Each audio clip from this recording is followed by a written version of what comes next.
ni celui qui arrose, mais Dieu qui fait croître. Oui, celui qui plante et celui qui arrose sont égaux, et chacun recevra sa propre récompense selon son propre travail, car nous sommes ouvriers avec Dieu. Vous êtes les champs de Dieu, l'édifice de Dieu. Selon la grâce de Dieu qui m'a été donnée, j'ai posé le fondement comme un sage architecte et un autre bâtit dessus. Mais que chacun prenne garde à la manière dont il bâtit dessus. Amen. Amen. Nous sommes en train d'expliquer le secret de la finance. Retenez cet élément. Vous êtes une terre que Dieu a jeté la sémence dessus, mais il vous faut des ouvriers pour vous nettoyer, enlever les mauvaises herbes. Pourquoi? Pour que vous puissiez bien croître. Il y a une écriture qui dit qu'il y a un semeur qui est sorti, il jetait la sémence.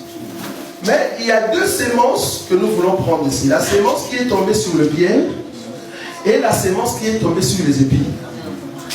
C'était une bonne sémence, mais malheureusement la sémence est tombée sur le pierre. S'il n'y avait pas de pierre, la sémence allait pousser. S'il n'y avait pas des épines, la sémence allait pousser. Mais parce qu'il y a eu des pierres et des épines, cela a empêché la croissance d'une bonne sémence. En d'autres termes, il vous faut un cultivateur qui va enlever quoi, les pierres et les épines. C'est pour ça qu'on avait besoin d'Adam, qui était là pour enlever les pierres et les épines. Est-ce que vous avez vu ça? Alors, remarquez une chose. L'écriture que nous avons lue ici, Paul est en train de se comparer pour dire qu'il est au fait ouvrier avec Dieu, mais il y a aussi Apollos. Donc Paul a planté,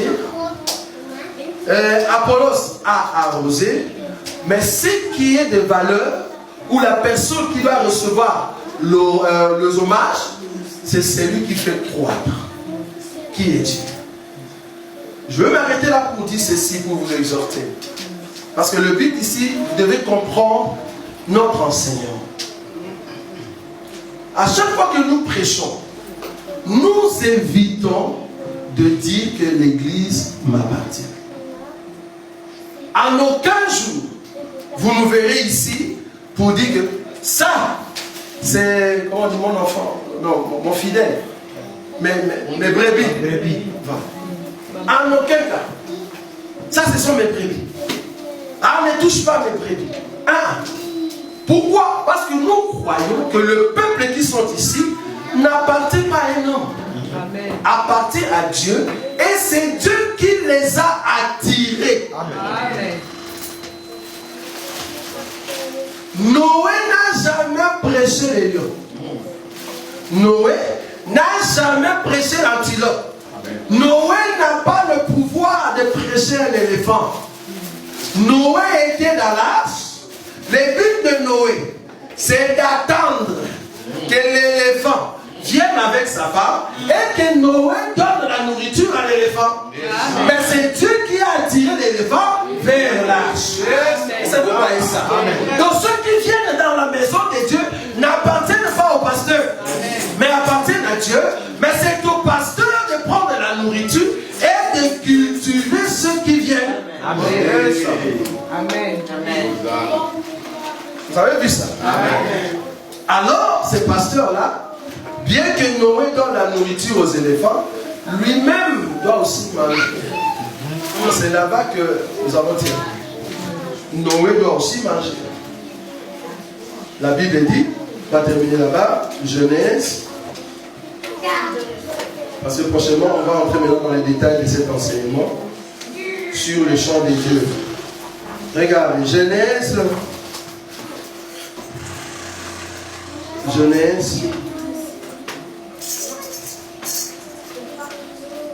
Je cherche là où Dieu a dit, toi prépare la nourriture pour toi. Voilà. C'est Genèse chapitre 6. Genèse chapitre 6, je prends le verset 21. Et toi, prends de tous les aliments que l'on mange et fais-en une provision auprès de toi, afin qu'ils te servent de nourriture ainsi qu'à eux. Est-ce que vous avez vu ça? Amen. la nourriture que Noé devait avoir, c'était une nourriture qui bénissait Noé lui-même et bénissait aussi le peuple. Est-ce que vous avez vu ça? Amen. Et vous allez remarquer que dans l'arche, parce que la question c'est de savoir, ils ont fait combien de temps dans l'arche? Parce que Noé ne savait pas, ils vont faire combien de temps? Ils vont faire combien de temps? Noé ne savait pas. Dieu lui a dit, je vais faire pleuvoir 40 jours et 40 nuits. Lui dans sa tête, il se disait, bon, c'est 40 jours, 40 nuits et puis on sort.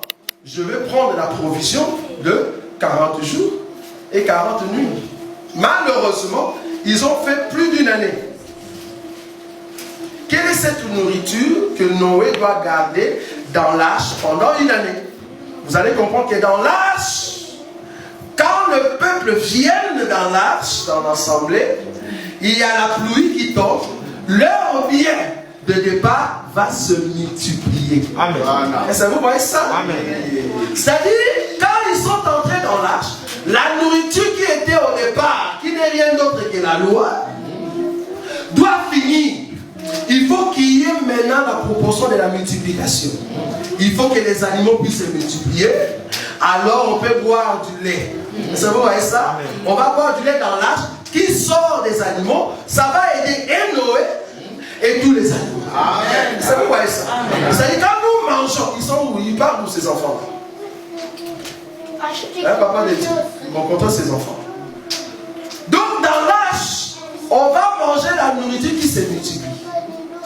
Dans l'église, ce sont tous ceux que Dieu vous donne. Et je me vous dire, toute personne qui prie Dieu sérieusement, Dieu multiplie tous ses biens. Amen. C'est pas moi qui l'ai dit, c'est la Bible. Amen. Vous allez dire, ah, le bien-aimé dit ça, peut-être il l'a trouvé dans ses pensées. Non, c'est la Bible. La Bible dit, si tu as laissé ton frère, toi, tu laisses tout le monde et que tu viens à moi, qu'est-ce dit la Bible? Tu auras combien?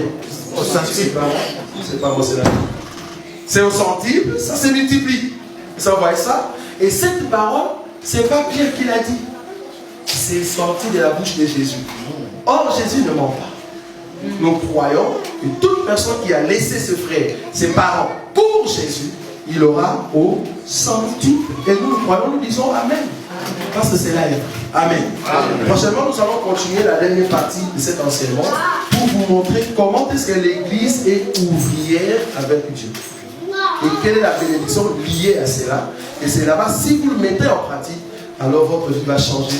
Et les gens vont dire, waouh, comment est-ce que Dieu l'a béni de telle manière? Ce sont des secrets que nous allons vous donner. Amen. Amen. Nous allons fermer nos yeux, nous prions. Tendre Père, nous te disons un grand merci. Tu es le Dieu qui nous aime et tu veux que nous puissions exceller, prospérer comme prospère l'état de notre âme. Nous croyons que nous prospérons avec toi.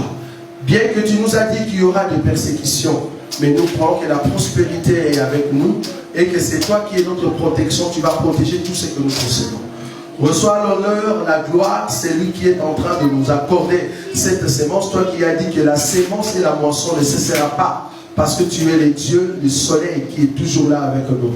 Nous croyons que nous allons prospérer et aller de l'avant pour la seule gloire de ton nom. En ton nom, Jésus-Christ, que nous avons ainsi prié. Amen. Amen. Nous demandons à tous nos bien-aimés qui ont reçu le baptême de venir devant et nous allons prier pour tous ces bien-aimés. Ceux qui ont reçu le baptême, rapidement, vous venez devant.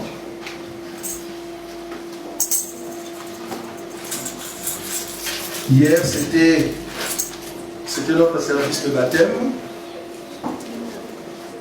Nous avons expérimenté la grâce de Dieu.